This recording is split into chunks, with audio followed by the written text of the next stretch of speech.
नमस्कार दोस्तों, ILC India में आपका स्वागत है।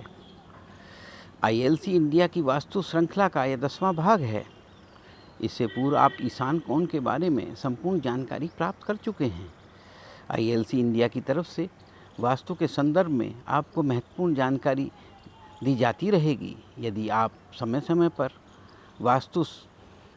घर के वास्तु के संदर्भ में जानकारी चाहते हैं तो आप हमारे चैनल को सब्सक्राइब कीजिए, लाइक कीजिए, शेयर कीजिए और घंटी का बटन दबाना ना भूलिए।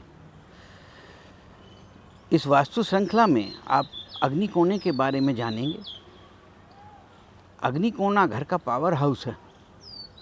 यहाँ पर अग्नि का वास है। यह स्त्री का कोना है और यहाँ पर शुक्र देव का भी वास माना जाता है।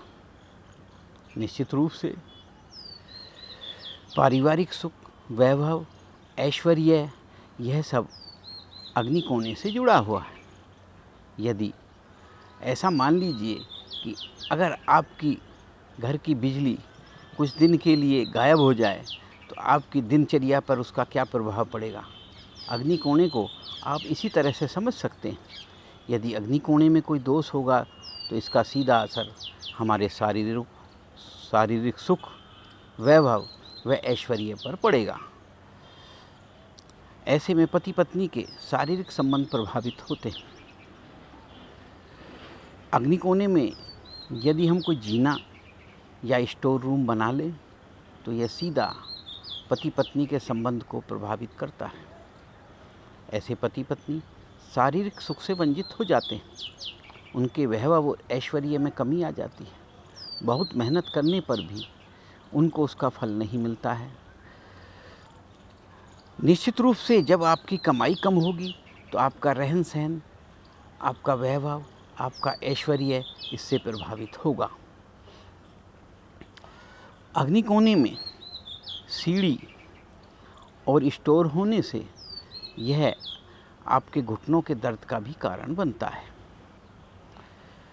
इसका मुख्य कारण यह है कि अग्निकोणे में वास्तु पुरुष का घुटना आता है और वास्तु पुरुष के घुटने पर कोई वजनदार वस्तु रखने का प्रभाव आपके घुटनों पर पड़ेगा।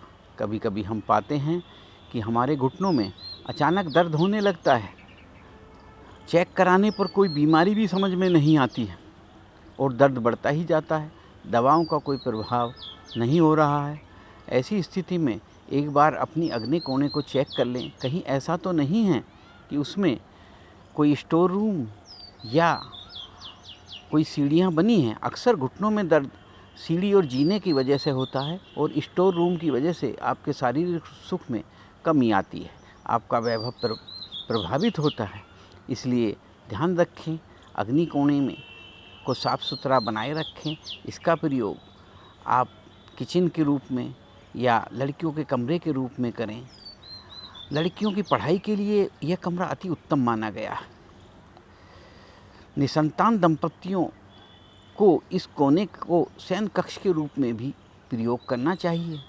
इससे उन्हें शीघ्र संतान की प्राप्ति होती है। इस संदर्भ में हम विस्तृत रूप से अगली भाग में चर्चा करेंगे। आपसे पुनः अनुरोध है कि हमारे चैनल को सब्सक्राइब करें, लाइक करें, घंटी का बटन दबाएं और अपने दोस्तों को शेयर करें, जिससे इस प्रकार की जानकारी जन जन तक पहुँचे। धन्यवाद।